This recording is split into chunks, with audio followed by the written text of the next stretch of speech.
भी पूर्वजों को तार दिया है। माँ गंगा पतित पावन भवतारण जगोद्धारण हम पे दया करो। हे माता दया करो, हम पे दया करो। हे माता दया करो, हम पे दया करो। माता दया करो। सारे जग का माने उद्धार किया है। सारे जग का माने उद्धार किया है। मेरे भी पूर्वजों को तार दिया है। मेरे भी पूर्वजों को तार दिया है। मेरे भी पूर्वजों को तार दिया है। माँ गंगा पतित पावन भवतारण जगोद्धारण हम पे दया करो। माता दया करो, हम पे दया करो। माता दया करो। हम पे दया करो। माता दया करो। राम जी कहते हैं, हे माँ तारे नहीं जगत में इतने हैं तुमने तारे। तारे नहीं जगत में तारे। तारे नहीं जगत में इतने हैं तुमने तारे। तारे नहीं जगत में तुमने तारे। हमको भी तार दो मैया इतने जो तुमने तारे। तारे नहीं जगत में तारे। हमको भी तार दो मैया इतने तुमने तारे। तारे नहीं जगत में इतने हैं तुमने तारे। हमको भी तार दो मैया इतने जो तुमने तारे। सारे जग का माने उद्धार किया है। मेरे भी पूर्वजों को तार दिया है। माँ गंगा पतित पावन भवतारण जगोद्धारण हम पे दया करो। हे माता दया करो, हम पे दया करो। माता दया करो। हम पे दया करो। माता दया करो।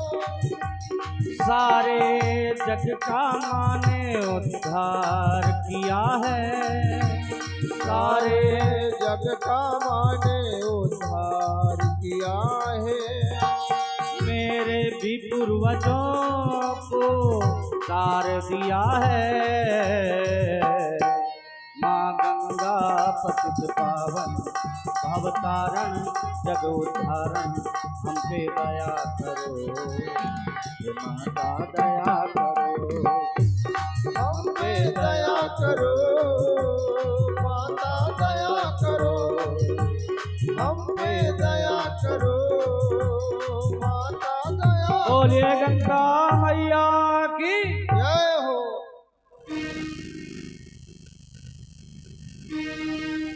तो गंगा मैया के किनारे तो आपको मालूम है कैसे कैसे पंडा पुजारी मिल जाते हैं। है? कोई कहता है हमारे घाट में आ जाओ महाराज, कोई कहता है हमारे घाट में आ जाओ। तो राम जी कहे हम ऐसे भैया किसी के घाट में नहीं जाने वाले। हमारे पूर्वजों का लेखा जोखा जो बता देगा वही हमारे पंडा जी माने जाए। और जो हमारे पूर्वजों का लेखा जोखा नहीं बताएगा तो वो हमारे पंडा नहीं है। दान दक्षिणा भले ही वो हमसे पा जाए। बताओ तुम लोगों में से किसी के पास है हमारे पूर्वजों का चिट्ठा? तो उनमें से जो सयाने थे उनको आगे कर दिया गया। बोले अब आप ही संभालो, ज्ञान की बात है। लेकिन राम जी ने राम जी ने सबको बराबर बराबर दान किया, सबको प्रसन्न कर दिया। अब फिर आगे चले तो जनकपुर के बाहर एक आम का बगीचा है। उस आम के बगीचे में सारी संत मंडली को लेकर के विश्राम कर। अब इतना ही समय था, सूरज डूबा भी नहीं था। तो लक्ष्मण जी सोचने लगे कि अभी अंधेरा हुआ नहीं है, अब पास में ही नगर दिखाई दे रहा है, बड़ा सुंदर दिख रहा है, लेकिन देखने को कैसे मिले, क्योंकि गुरु जी है। अब गुरु जी कह रहे हैं बगीचे में रहना है तो यहीं रहना पड़ेगा। तो राम जी ने जाना कि लक्ष्मण के हृदय में लालसा है नगर देखने की। तो लक्ष्मण जी का नाम लेकर के गुरु जी से कहते हैं, गुरु जी यदि आप कह दें तो हम अपने छोटे भैया को थोड़ा सा नगर दर्शन करा के ले आवे। गुरु जी कहने लगे ठीक है, जाओ जाहु देख आवो नगर सुख निधान दो। और सुनो, जितने प्रवासी मिल जाएं तो सबके नेत्रों को सफल करके आना, तुमको देख के तो वैसे ही सारे निहाल हो जाएंगे। दोनों भैया मिलकर जनकपुर की गलियों में विचरने लगते हैं। तो छोटे छोटे जो बच्चे हैं वो सोचते हैं कि राम जी हमसे दोस्ती कर लें, हमसे मित्रता कर लें। एक तो आए बोले आप हमसे मित्रता कर लीजिए तो हम आपको सारी गली दिखा दें। राम जी कहते मित्रता का मतलब भी जानते हो तुम? बोले ये सब हमको नहीं मालूम। तो बोले सुनो हम बताते हैं। जे न मित्र दुख होए दुखारी, तिनहि बिलो के पातक भारी। जो अपने मित्र के दुख से दुखी नहीं होते तो उनको देखने में ही पाप लग जाता है। मित्र का दुख भले ही कण के समान हो, पर उसको ऐसे समझे जैसे कोई पहाड़ टूट गया हो हमारे मित्र का, उसका निदान करें।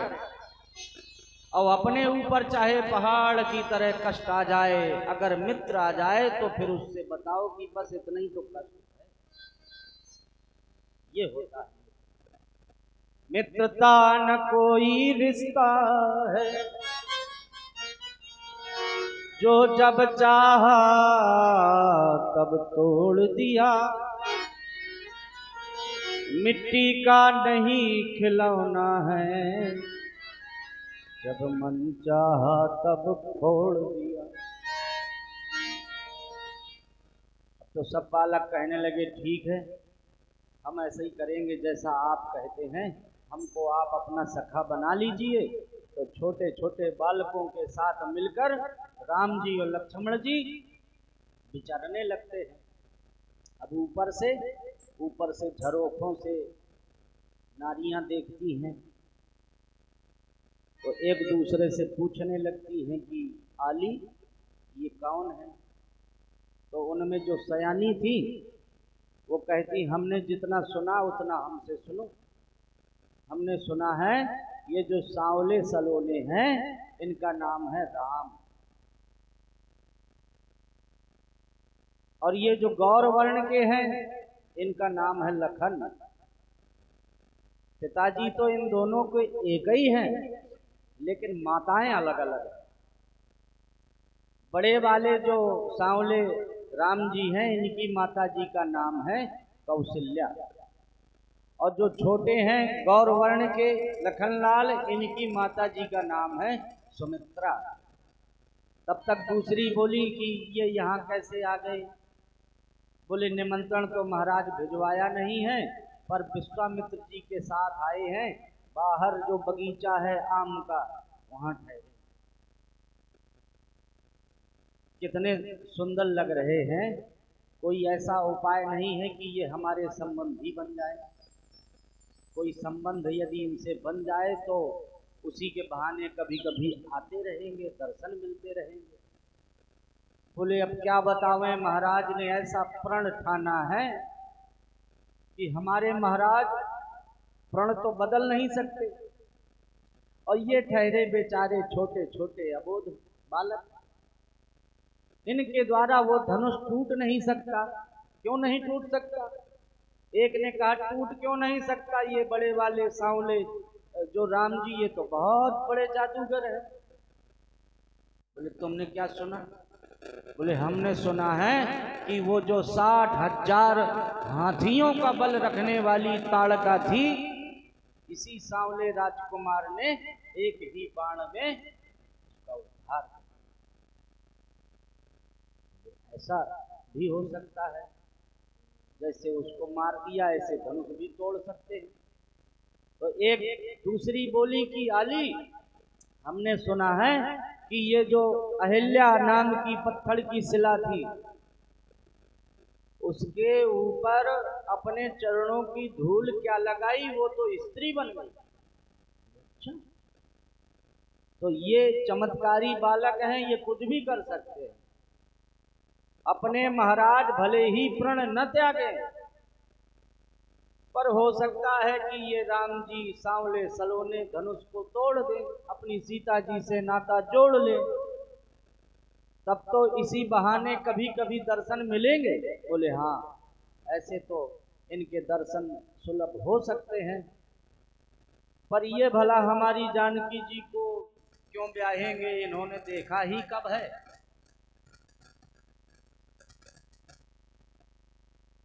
बोलो राजा रामचंद्र भगवान की जय हो।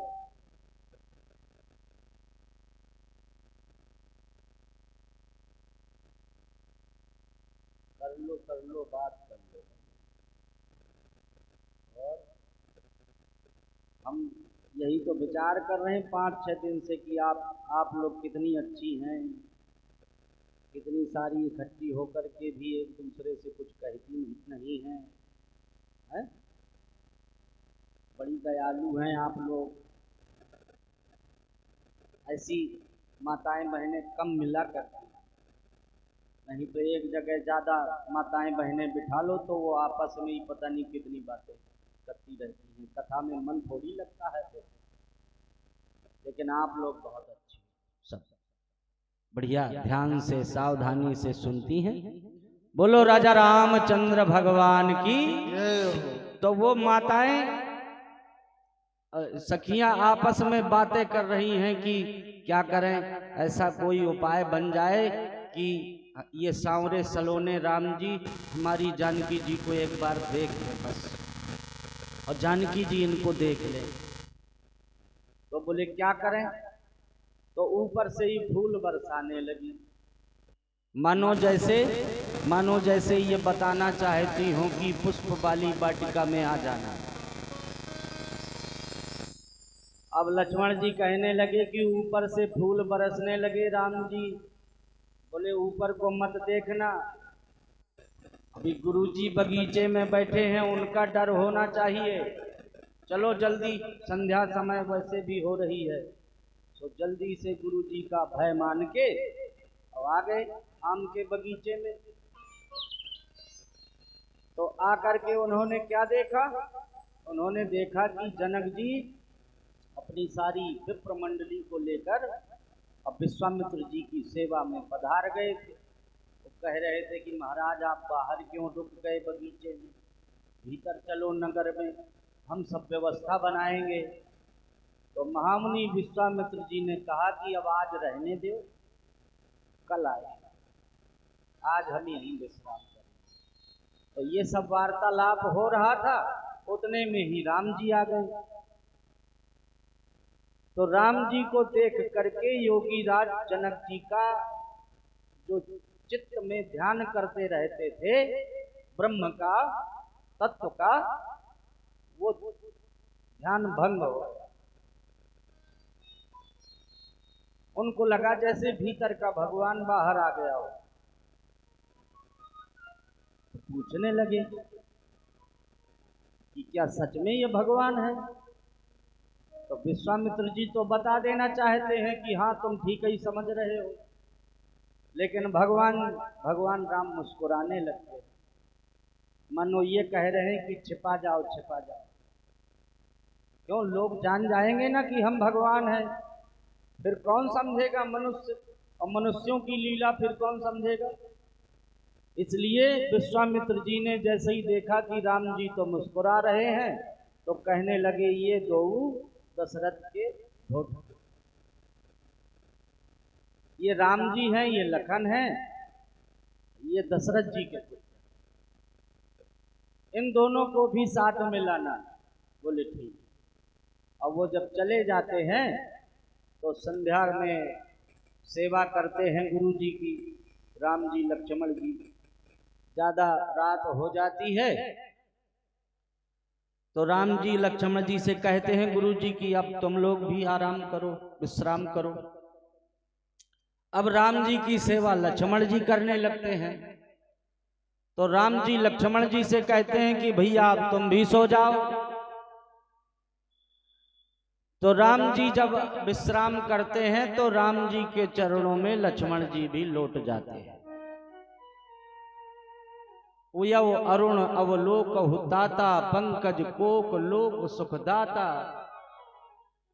प्रातः काल हो गई, राम जी कहते हैं चलो थोड़ी देर में सूरज भगवान निकल आएंगे, नहाएंगे धोएंगे, नित्य क्रिया करेंगे, स्नान करेंगे, दर्शन करेंगे, सूरज भगवान को जल अर्घ देंगे, संध्या करेंगे।